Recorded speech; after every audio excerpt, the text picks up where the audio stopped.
Hello and welcome. If this is your first time here, I'm Garth Allen. This is Racing News Now, and we are joined today by the ARCA propaganda minister himself, Mr. Charlie Krall. How's it going today, man? It's going great, Garth. Thanks. Welcome to my art studio. Yeah. I appreciate the opportunity to come out. Charlie's little man cave back here. Every one of those is done by me, by the way, just a heads up. You know, I assumed they were. So we've got some things to talk about today. I said some things in the Rewind show. It'll be a couple days ago by the time this goes up. You had quite the lengthy response today on Twitter, which I think warranted a discussion. That's even what you said when we were texting about this earlier, is that it's a good start to a conversation. So we're just going to kind of go through all of your tweets here, all the points here, and discuss the series perspective. And I kind of want this to be more like a conversation than an interview. Just kind of hashing all this out, getting the different opinions out here. So excellent. Let's do it. We'll start with your first point: is no one deserves to start near the front or the back just based on being a good car. Still have to set a good lap in qualifying, and I agree with that.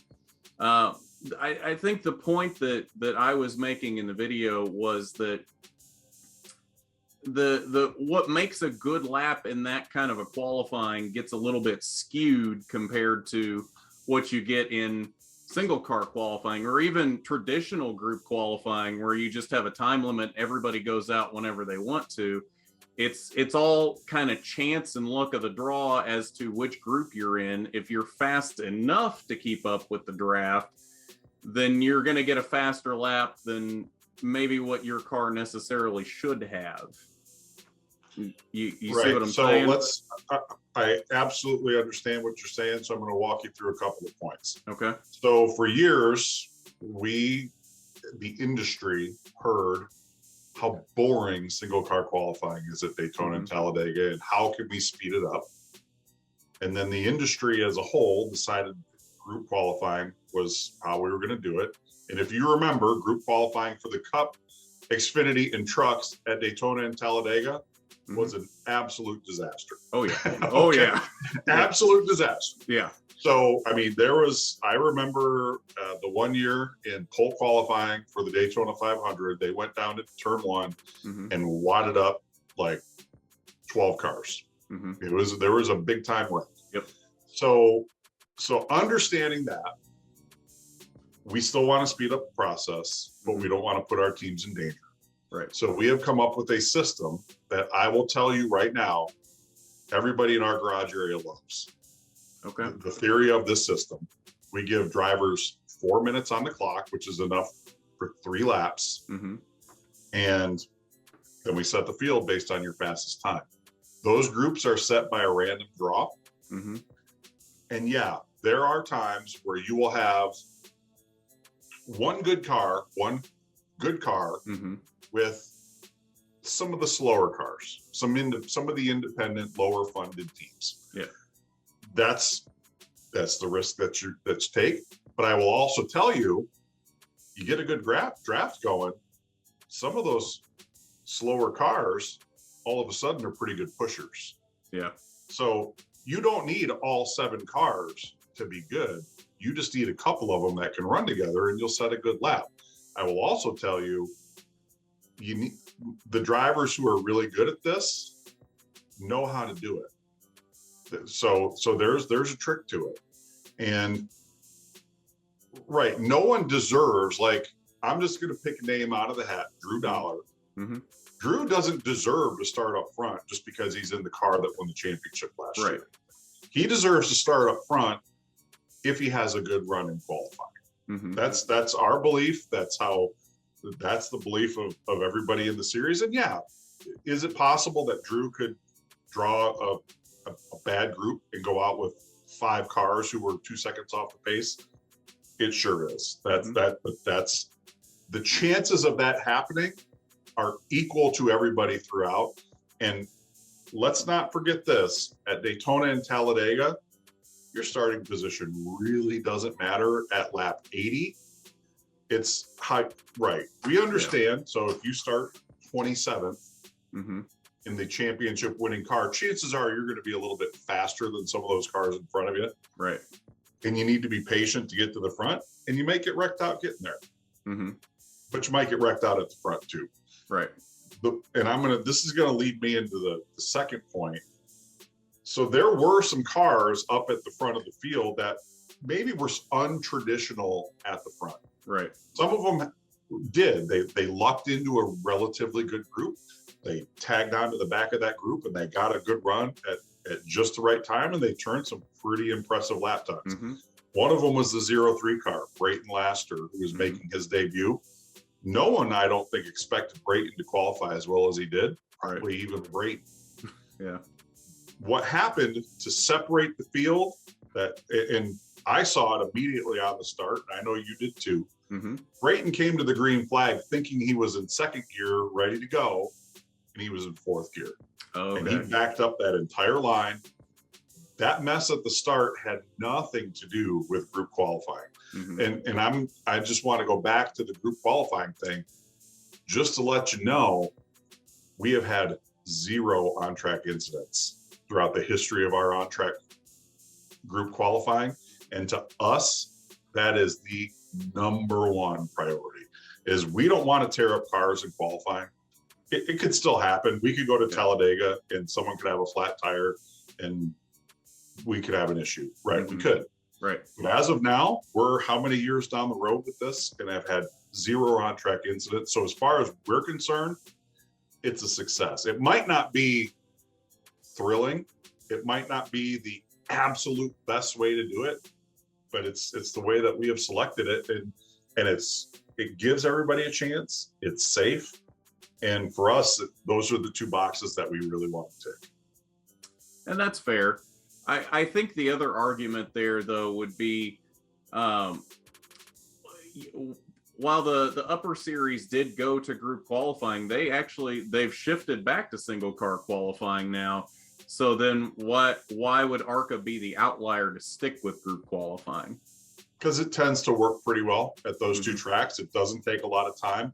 Our group qualifying at Daytona, I believe we had 6 groups of 6, 4 minutes per. With a couple of minutes, for roll off or roll off. Took less than 45 minutes. That's why we do it. Okay. Because if you do it the other way, you're going to be there for a couple of hours. Oh yeah. And the way that these competition schedules are built right now, there is not 2 hours for our qualifying. Right. There's just not. So that's the reason why we do it. Like I told you, Garth, there's always a reason why this stuff works the way that it does. The main thing is that we're always going to strive for level playing field. Is it safe? It ticks those 2 boxes. Like I said, anybody, the Venturini cars could absolutely, all 4 of them could get a bad group, and it could highlight the one weakness of that plan. But for the most part, everybody's pretty down with this. Like they don't want to get that bad draw. They realize that they could. There were a couple of cars that did, but it's just, we're so far down the road with it right now that this is just how we do it. Everyone seems to be pretty content with it, and we're good. Well, and you make a good point about like the Venturini cars, for example, all 4 getting bad groups. Actually, the Corey Heim interview that I did about his win just went up last night, or will be last night when this goes up.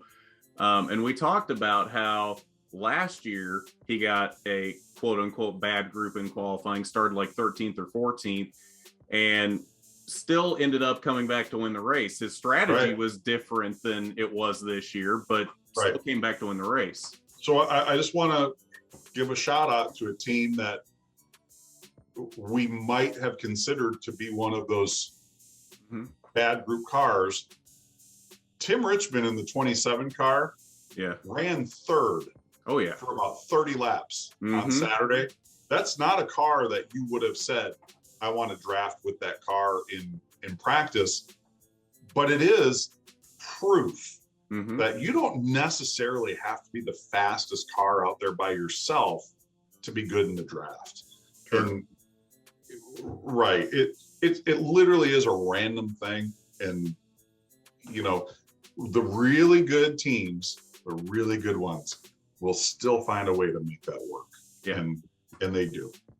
But in all fairness to Tim Richmond, yes, he's got to be good enough to keep the car up there. But wasn't that the car that they got from DGR? So I guess technically it probably is the best car that they have. Well, it certainly is the best car that organization has ever owned. Yeah. But it's still the same team. They're still on the same budget. Yeah. You know, they still have a bunch of volunteers working on that car versus, you know, the 30 employees that Veneriti Motorsports has, or however many they have. I don't want to you know, make it bigger than it is, but yeah, it's still a small underfunded team, right? You know, and hey, I'll give a shout out to the Mullins Motorsports team. You know, that's not the biggest team in the world. That they work on that race car in a garage where they work on their, you know, their main businesses, repairing garbage trucks and you know, that stuff. So, you know, I think that's the beauty of this platform, Garth, is that these smaller independent teams, if you get a good race car, you can run up front. And, you know, right, your point is valid, Garth. I'm not going to say that your point's not valid. Like, it would super suck if I knew I had a race winning car and I randomly ended up in the draw with the 6 slowest cars there. Like, that would super suck. But I would also know ARCA didn't do that. Right. It was random. And it's just a starting spot. Like, I've got 200 miles to figure out a way to get to the front. If I've got a good car, we'll get there. And that's what I think was lost in your point in your video. Yeah. Okay. That's fair. All right. So point 3. Yes, point 3. And this is one I think that got misconstrued a little bit. I wasn't necessarily, I'll flash the tweet up on the screen because I'm not going to read the whole thing, but just so people have the context here. I wasn't necessarily blaming Dave Mader for that. And I don't know if that, it seemed like that's the way it came across. Right. I wasn't blaming Dave Mader for that. It's just a racing incident. It's pack racing. Absolutely. It happens. The question I do have with that, though, is how long was the caution out at that point before the incident actually happened? Regardless of when the caution was out, because I don't know, I haven't had a chance to watch the broadcast. Regardless of when the caution was out, all 3 of those cars were running the same speed until the one up front slowed down. Yeah. Okay, so even if the caution was out for 5 seconds and they had been waving their hands and everyone was under the understanding that the caution was out, the car in front slowed dramatically. Okay. And then there was a second car, and then there was Dave. Right. And Dave's point to me was, so if you sit in these cars, and they were in I believe at that point, a 3-wide scrum. You had cars inside and outside, 2 lanes up. You can't see anything. Those spoilers on the back of our cars are really tall. Right.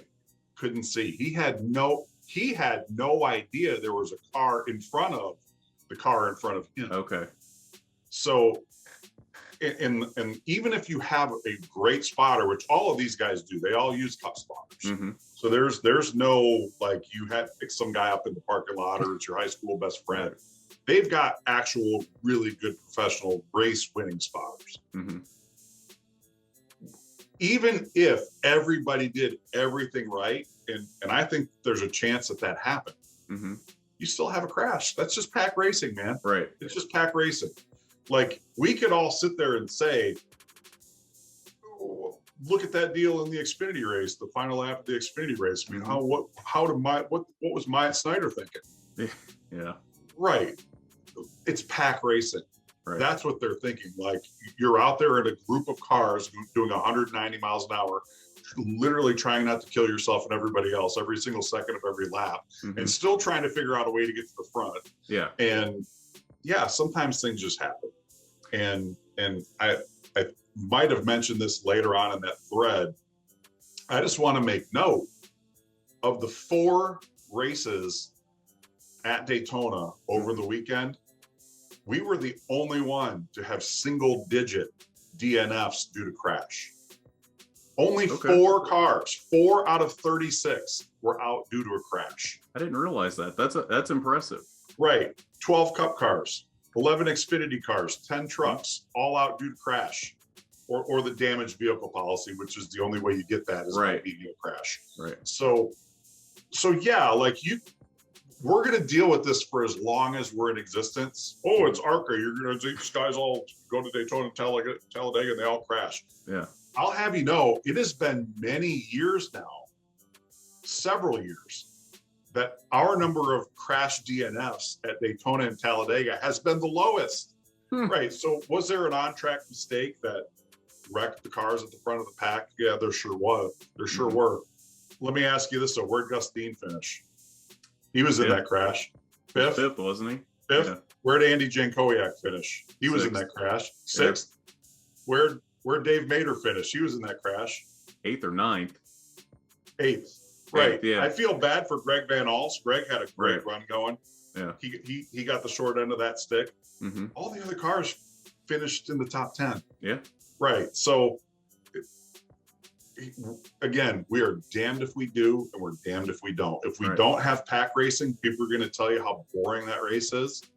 And when you do have pack racing, you're going to have a crash. And then people are going to say, those ARCA drivers don't know what they're doing. Right. I think our guys did a great job on Saturday. For the most part, they have done a great job on these plate races regardless. Even that race in 2018 where we had those 4 late race restarts, the only reason they were in having those wrecks is they were in a position where they had to. You're giving them 2 laps to get up to speed with the race, a race win at Daytona on the line. That was a really clean race up until that point. Yeah. So, I get it. Like, hey, you see this thing on the racetrack, and like, how the heck can that happen? Well, there's always a reason. Mm-hmm. And I just happened, like literally the moment Dave got out of his car, I was standing there on pit road. And I said, hey man, not a bad run for all that damage on the front of your car. And he told me exactly how he got it, exactly what happened. He said, I had no idea there was a car leading that train that slowed down. No idea. I couldn't see him. You can't see through these cars. Mm-hmm. And that was it. You know, it wasn't like he made a dumb mistake. It wasn't like a spotter wasn't telling him, you know, just literally was, you can't see through those race cars. And he didn't know that he was the 3rd car in that line. He thought he was only following one other guy. Right. So to circle back, you mentioned the spoilers, how big they are. Has ARCA considered going to like the Cup style spoilers where they've got that clear strip on the top? Well, I think I'll never say never, Garth. Mm-hmm. Okay. But if you look at all of our race cars, every one of them, what's on the front of that spoiler? I know Menard is on one yellow side, Menard General Tires is on the other side. Right. Yeah. And then you got the General, we sell that space. Right. So, yeah. So, never say never. Yeah. But for right now, we use that for sponsor branding. If it were an issue where it was a serious safety issue, I think we would look into that. But again, for the most part, teams have spotters and, you know, you're going to have these types of situations. This was an unfortunate situation that happened, but it doesn't happen that often. It was an unfortunate set of circumstances that, you know, I mean, Dave is a veteran guy, man. He has been around. He's been racing as long as I've been alive. You know, and a lot of people might sit there and say, you know, that's a strike against Dave Mader. I just want to remind y'all, he finished 2nd at Talladega last year. He did by inches. Yeah, it's not like he's lost anything on the racetrack. You know, he's still pretty solid. He's a good, competent veteran driver. Pack racing happens, man. It's that's just a product of pack racing. Well, and I'm glad you brought up Talladega because that does remind me. Talladega last year actually was a really good race. And I've seen a lot of people complaining about how the ARCA Super Speedway package is not very good. We've had good Super Speedway races recently, so it's not necessarily the package. Right. So I'm glad you brought that up. this package has been developed and refined over the years to give those drivers some fallback. You know, we understand that we do have drivers who don't have a lot of experience. They're coming in, they're looking to get their approval. You know, we want to make it a safe place to run. You know, it is obvious to anybody watching, we're not on the ragged edge of Daytona, Talladega. Yeah. And there are reasons for that. Our philosophy is we would rather take a couple of notches out of the excitement factor and add it to the safety factor at those two racetracks. And everybody knows this, Garth. This is just a fact. If you look at our history at those races, there have been some bad deals there. Yeah. There have been. We don't want any more bad deals there. If we have anything to do about it, we don't want that. So we've taken a couple notches out of the excitement factor and slid it over to the safety factor. But that doesn't mean that we don't have exciting races. That Talladega race last year was good. We've had some great ones at Talladega or at Daytona as well. You know, are there times where it might seem a little processional? Absolutely. But, you know, again, we're very willing to trade that for the alternative. Yeah. So. Well, and that's one point I've made a lot too, is not every race can be a barn burner and super exciting. We want them to be, but they can't always. Right. So I want to tell you what makes a great race. I'll tell you what makes a great race. 99 not great races. Yeah. Okay. Remember back in the day when IndyCar was having those phenomenal 3-wide finishes that like the win was like 2 inches and third place was 10 inches behind. And the first time you saw it, you were just blown away. Yeah. And you couldn't believe it. It's the greatest thing you ever saw. Right. And then the 10th time you saw it, you were like, okay. Yeah. Right. I've seen that before. Right. It's because you got used to it. Right. Right. That's what I'm talking about. What makes really great races is they stand out because not every race can be great. Right. And I still think, hey, I had a great time at the racetrack on Saturday. Might not have been the most thrilling race start to finish. Still fun, still a great time. A lot of great stories came out of that, and no one got hurt. So from our perspective, it is a 100%. Yeah. All right, moving on to point number 4 that you made, the restart, which I couldn't remember because I didn't have the caution report to look at. Was that the restart coming out of the Mater incident?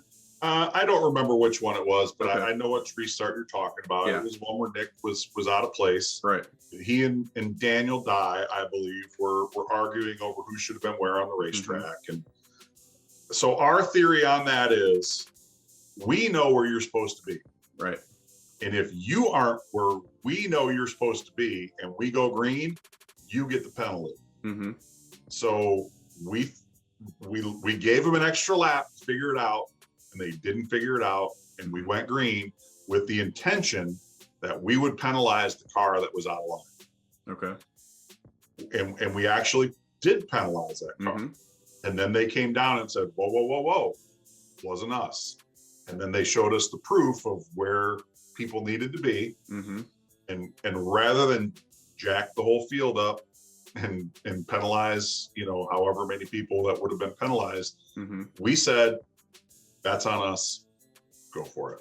And I just want to remind you, Garth, last year at New Smyrna, there was a penalty that we missed and we tried to fix it late in the race.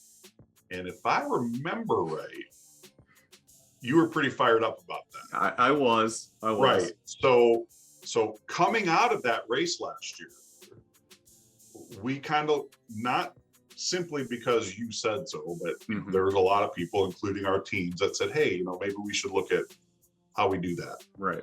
So I just want to let just think about it. Like, we're damned if we're doing, we're damned if we don't. Like, if we go back to fix something later on that we got wrong, we get chastised. Right. If we let something go that we got wrong, we get chastised.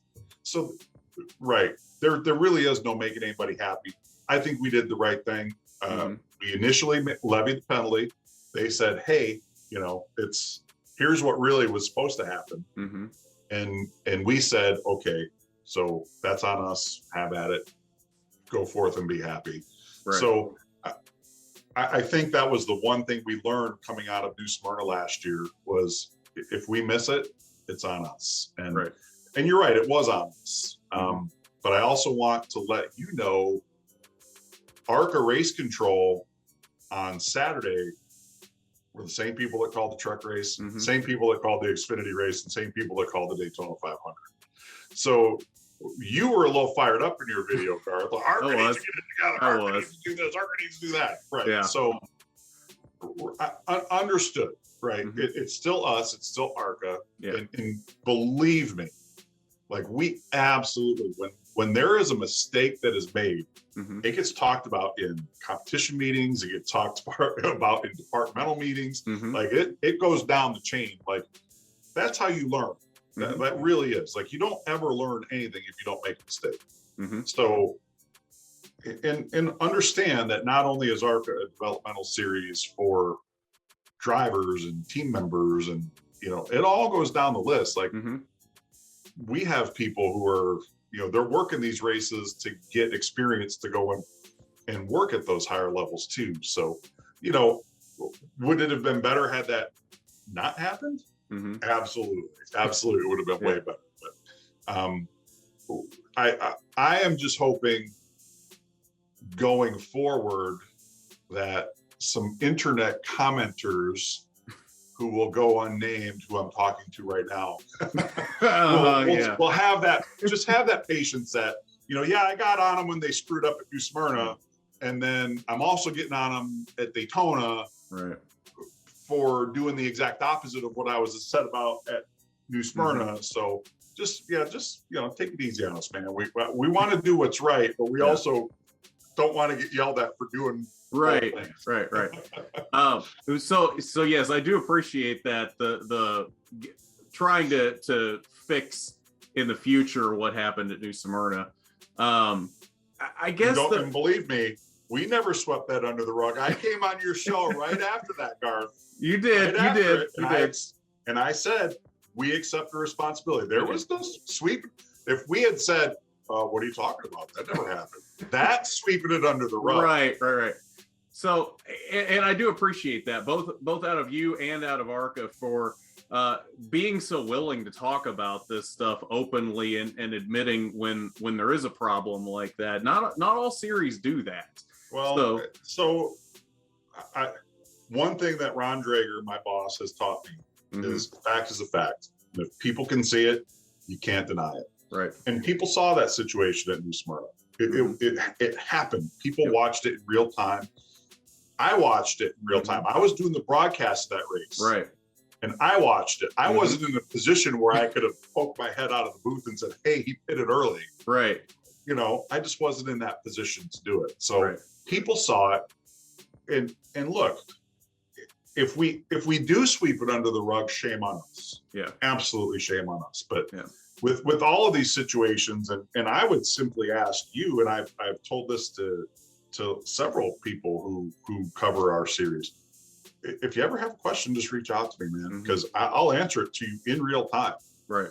I answered that question about the restart to several folks in real time. I'm more than happy to do that. And, just for accuracy's sake, I'll get you a direct quote from somebody in race control as it happens. Okay. So it's what I'm here for. My job is propaganda minister. That's right. So then I guess back to the caution, the only other question I would have with that then is, I guess with Nick still out of line, why didn't we just add an extra lap and try to get that sorted out? Because we gave them the extra lap and they were still out of line. And so I don't remember if it was last year or the year before, we ran like 4 or 5 laps off at Daytona where they take 2.5 minutes trying to get the field aligned. Yeah. And again, got raked over the coals for it. So I think our philosophy now is we're going to tell you one time where you need to be. And if you don't elect to be in that place, we're just going to bring it on pit road for a pass through. It's much easier that way. We gave you the chance. Like, we were coming to green the first time, Yeah. and put the lights back on the pace car and gave you a chance to realign. Mm-hmm. And you still didn't. You still couldn't get it done. So our philosophy at that point was, you're out of line. We're going to penalize you, serve your penalty, and the race is going to continue without you. Right. And then we understood that, okay, so this was actually on us. Yeah. All right. So we were telling the wrong car to get in line. So that's on us. Yeah. So, right. So that's why we didn't put it on. And trust me, when there's 80 laps, that's not a long race. You know, that's 80 laps is just 80 times around. And if you burn up, 4 or 5 of them under caution flag, that's a good chunk of the race that you're killing trying to figure out who needs to go where. Right. We always want to get it right. We thought we had it right, but we found out we didn't. So the great thing about it was no harm, no foul. No one was overly penalized on the racetrack the way that race restarted. Mm-hmm. We didn't have to bring anybody down pit road. We didn't have to throw a yellow flag to realign and undo a penalty that we, inadvertently made. Because that's what we would have had to have done. If Nick came down pit road and lost a lap and proved to us that he wasn't the one that was out of line, we would have had to throw a caution flag, slow the field down, let him go around the racetrack, repenalize somebody else. Like, it would have been a circus. Yeah. So, right. It worked out the way that it needed to. Yeah. Well, and that's fair, because I know, I mean, that probably falls into the whole damned if you do, damned if you don't thing. Right. Because, I mean, ARCA has gotten so much flack over the years of taking too long in cautions. So, yeah, I mean, right. I don't know that there is a win for you guys in that situation. The win would be not to, have the confusion in the first place. Right. But, there was, and that happens. I can't even tell you, Garth, how many times a season that there is a disagreement over who should line up where on a restart. Right. Even with loop scoring and video replays, it happens all the time. Yeah. And for whatever reason, on this particular time, we just didn't get it right. I don't know how that happened. It doesn't even matter, to be honest. I'm sure the folks in scoring have got it all figured out, but yeah, it doesn't even matter. It was just an error, and rather than ruin the flow of the whole race, we just decided it's just best to let it go. Yeah. Yeah. All right, moving on. We lumped points 5 and 6 into that one at some point in there. So we'll move on to point number 7 that you made. And this one's actually, I did make this point in the video. So in terms of the one lap shootout, you said that it's a direct response to 2018's 4-attempt finish that tore up millions of dollars of equipment, and B, our team's request. In fact, I made that exact point in the video because I was giving the history on where that rule ended up coming from. And so believe me, I understand where the rule comes from. I just don't necessarily see the benefit in 1 lap versus 2 laps if it's limited to 1 attempt, Right. So, look, if you go back to ARCA race day 2018 at Daytona and look through my timeline, you will see that there is no one who is more thrilled at 4 green, white checkered attempts than me. I was just a fan then. I was a fan with a lot of vested interest, don't get me wrong, but as a spectator, I loved it. It was great. It absolutely was drama. It was exciting. But it also was extremely expensive, and borderline unsafe. I mean, that race, we saw a car slide down the backstretch on its side. It can get dangerous in a big hurry. Yeah. So after that race, we pulled the teams through a number of discussions and asked them, what can we do to make this better for you, so you can come out of here with a car that can come to Talladega and race. And through those discussions, it was, they said, we only need to do this once, and we only need to do it for 1 lap. Yeah. And look, I get it. It's It's not a 2-lap traditional green, white, checkered finish. That's what, kind of what we're used to. Mm-hmm. But 2 laps is exactly 100% more opportunities to have a 30-car pilot. and I think that went into this. So we understand these cars aren't up to full speed yet. Mm-hmm. It takes them a good 2 laps, even with the Ilmore engine package. It takes a good 2 laps to get up to top speed in these cars. And I think our philosophy is, again, we're going to take a couple of notches out of the excitement bin and put it in the safety bin. Mm-hmm. If we're going 150 miles an hour down the backstretch and the front 2 cars decide to get a little squirrely with one another and stack up the entire field, they're going 150 miles an hour versus 195 miles an hour.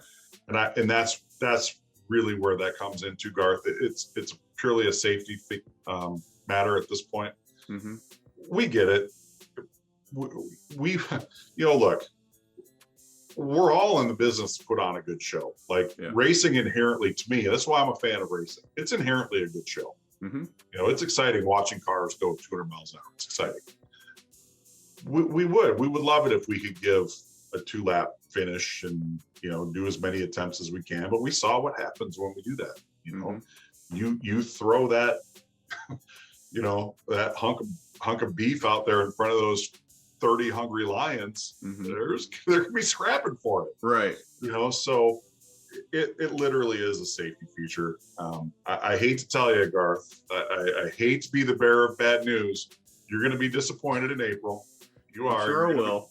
You're going to be disappointed. And I hope we don't have to do it. I hope we finish under the caution, under the green at the advertised distance of the race. I hope we do. I'm as a fan, I'm not super thrilled about the 1-lap thing. I get it. Yeah. I'd love for it to play out the other way. But as someone who not only works with these drivers and teams, but cares about a lot of these drivers and teams, I don't want to see them get hurt. And I would much rather try it once and call it a day than try it multiple times for multiple laps and send somebody to the hospital. And because I think if you look back at 2018, someone had to go to the hospital. Yeah. I'd much rather we just tried it once. If it works, great. If it doesn't, we'll call it a day and head on to the next one. But I get it, man. You want to see an exciting show, and anytime you see a race finish under caution, you kind of feel like, yeah, that was anticlimactic. I mean, heck, man, you had one in the catch fence Saturday night after our race, halfway down the backstretch. Yep. That's as exciting as it freaking gets. And the race ends under caution, and you're like, oh, so that's anticlimactic, right? I mean, that's just the nature of the beast. But I will tell you, we much rather would have it be a little anticlimactic than need to fire up that helicopter and take somebody out of there. So, again, we're damned if we do, we're damned if we don't. I think we would much rather be the damned if we don't on this one, though. So that's just how it is. Well, and me personally, maybe I'm atypical in this, but I don't have so much of a problem ending under caution if that means we got a little bit better racing with the extra lap, So, right, but let's think about this. How many starts and restarts have we had with the current super speedway package? I mean, hundreds probably at Daytona and Talladega. It's been probably 10 races at each racetrack, so that's 20 races with this current configuration. Say you have 5 restarts every race, that's you're in the hundreds. Yeah. There are position changes every time we throw the green flag. Might not be for the lead, but there are position changes every time we throw the green flag. It can be exciting. Also, by the time you get to lap 79, the best cars have worked their way to the front. Right. I will tell you, and this was a super bummer for me. Tim Richmond was running third when that last caution came out. He had to pit because he was out of gas. Yeah. If that 27 car restarted in third, he didn't have the transmission in that car that the Venerini cars had. Right. He was going to hold somebody up. I mean, that's just how it is. Yep. Trust me, I was pulling for Tim. I was like, I want him to win the race. That would have been a great story for me to tell. Yep. But just they're an underfunded team, and they're not going to have the greatest transmission in that car. There is a chance he was going to hold that lineup and scatter the field. You don't think that would have been exciting? Heck yeah, it would have been. And who knows? Maybe he was the one who gets a little bit of a run because he lost some ground. I mean, who knows? I would have loved to have seen it. It just didn't work out that way, but you can still have a decent finish. But just remember, the best cars rise to the top by lap 79. And it's really hard to pass as it is when you get up to the front of the field. So yeah, I get it, man. We all want to see the most exciting finish we can get, but this is the box that we're in right now. Right. I think though, and maybe I'm wrong about this, but I think the typical fan watching the race doesn't necessarily care anybody like fifth on back if they're changing position on the last lap. They're more concerned with the lead. So I think that's the biggest focus there. So if the lead's not changing hands, then the typical fan's going to see it as a boring finish. Right. As we found out Sunday night, apparently no one cares who finishes second. So yeah, exactly. And one final point I do want to make is you also said that you, being me, even complained about the crashing and crashing and crashing. You did. I did not actually. I could show it to you. They kept I crashing and crashing. Okay, no.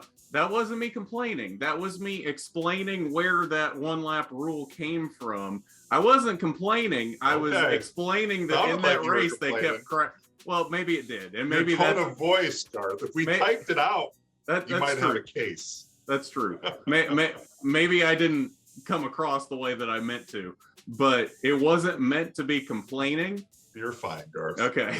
Just wanted to put that out. I always tell you, Casey Campbell can vouch for me on this because this is where the quote comes from. Everyone's entitled to an opinion, even if it's wrong. Oh, I know. I've heard that quote plenty of times now. Right. So listening to it, Garth, it did. It kind of seemed like you were being a little heavy-handed on the crashing. And look, we get it too. I mean, after the second time you have to do something like you guys just get it together and be done with this already. Like we get it. But just one thing that I want everybody to understand is that we don't hold the steering wheel, we don't hold the brake pedal, we don't hold the throttle pedal. The drivers are in charge here. Yeah. And sometimes they're just going to crash, man. They're just going to do it. It's not ARCA brakes. It's not ARCA brakes. It's not race car drivers' brakes. I get it. Yeah. It's funny. It's a cool, funny little meme. I get it. I've got a lot of friends online who like to make that joke, but it's what do we have to do with it, man? We're not driving those race cars. Hey, well, no, and I get that, and I agree with you. I think at the same time, though, just because ARCA is not the one holding the steering wheel, it kind of gets lumped into that because it's the series as a whole. So it's easier than saying, well, ARCA driver brakes, or you know what I'm saying? Sure, right. ARCA easier. I get it. I don't think anybody saying ARCA brakes necessarily means that's just what the ARCA Menard series breeds. I think that's just. Oh, I mean, that's the unfortunate downside to it that is exactly what it means. Well, maybe. Right. Like, look, and I mentioned this before. We get it, man. We're the development series. We are, Cup, Xfinity, Truck, ARCA. We get it. We know where we're at. We're happy with it. We love, like, my boss has worked in ARCA his entire life. He's been around it since he was a little kid. I think we've got several people in our office who have been there for 30 plus years. Like, they are very happy where they're at. They understand where ARCA is in the overall scheme of things. Like, but sometimes it does. It's a little unfair to pick on the entire series when driver X makes a mistake. Right, and driver X may not have had any experience doing it. Yeah. And then ARCA gets thrown under the bus. Well, let me ask you this: do you want driver X make that mistake in a cup car without any experience? Do you want him making that mistake in a truck without any experience, or would you rather he made that mistake running with us and then learning from it and then going up the ladder? Because this is the place where they're supposed to be learning those things. I mean, and don't get me wrong, they obviously still make mistakes even in the Cup Series, but you know, I mean, you have to give a place for people to learn how to do this. And you know, we give people that place, but we still get, you know, kind of raked over the coals for it at the same time. So, you know, crashes do happen, regardless of Daytona, Talladega, DuQuoin, Springfield, Salem, Toledo. I mean, crashes can happen anywhere. We could still go. We can go to Talladega in 2 months and have 10 cautions, you know, for 50 laps and 2 cars running at the finish. It could happen. Yeah. So, you know, but I also hope that when we have a good clean race like we did on Saturday, you know, that we also get a little bit of a pat on the back from people, instead of, you know, people complaining that, you know, oh, Dave Mater didn't slow down in time. Right? It's why they call them accidents, man. Yeah. Well, and that's one thing I always do try to commend when there is a good race. I don't know that those are the rewind shows that you watch, but I only watch the ones where I feel like I'm going to get angry afterwards. Exactly. That's what I figured. But no, I mean, me personally, I don't know about anybody else, but I mean, anytime that I feel like it's been a really good race, I'll say that. Like, and I've said this many times. I watched more of your shows than you think I do. Okay, I kind of figured. You just don't hear from me after all of them. Right. Yeah. Why would I need to hear from you when I'm talking good about the series? Right. Exactly. Again, you only hear from me when your opinion is wrong, right? Yeah. Exactly. Exactly. Well, I think that's it. I think that's all. Right. So I just want to remind you, what was the last point on that list of points? The very last one. The last one, like number 11. Yeah. Even happier. Oh, yeah. Even happier to discuss them before you make your videos. Oh, so you're going to try to dissuade my opinion. No. Yeah. No, I'm just going to go back to just, if you have a question like during the race, honestly, happy to take a text from you anytime. Seriously. Yeah. If it's a procedural question, always happy to answer that for you, pal. I really am. I know that there are some other people out there who might get upset when someone is a little critical. As you get, I've been smiling and laughing this whole time. Everyone's entitled to an opinion, man, and far be it from me to say that we get it right 100% of the time, because I know we don't. I mean, we're human. We're going to make mistakes. As long as we learn from it at the end of the day, and we figure out, you know, let's figure out a way to not make that happen again. I know I'm personally happy with that. I know my boss, all of my bosses are happy with that. But the number one thing when we go to these places, we just want to have a good, safe race. We don't want anybody to get hurt. We understand there's always going to be somebody who thinks there's a different way we can do it. And there's a million different ways to do what we do. This is the system that we've come up with. We think it's pretty solid. You know, we make tweaks to it every year, believe it or not. It's different every year, slightly different, but yeah, we just don't want anybody to get hurt. We want to give everybody that level playing field and just at least get out of there one piece. Let's go to Talladega and try it again. Well, and again, I do want to say how much I do appreciate you and the whole series. Just when something does go wrong, when you guys do get something wrong, that you own up to it, and even more than that, anytime I need a quote or anytime I need an interview, that you're always here to talk about it. Yeah, man. Happy to do it. Yep. So I think that's going to be it. So again, thanks for being on. And sure, I'll talk to you after Talladega. Well, maybe even earlier than that. Maybe we'll talk to you after Phoenix.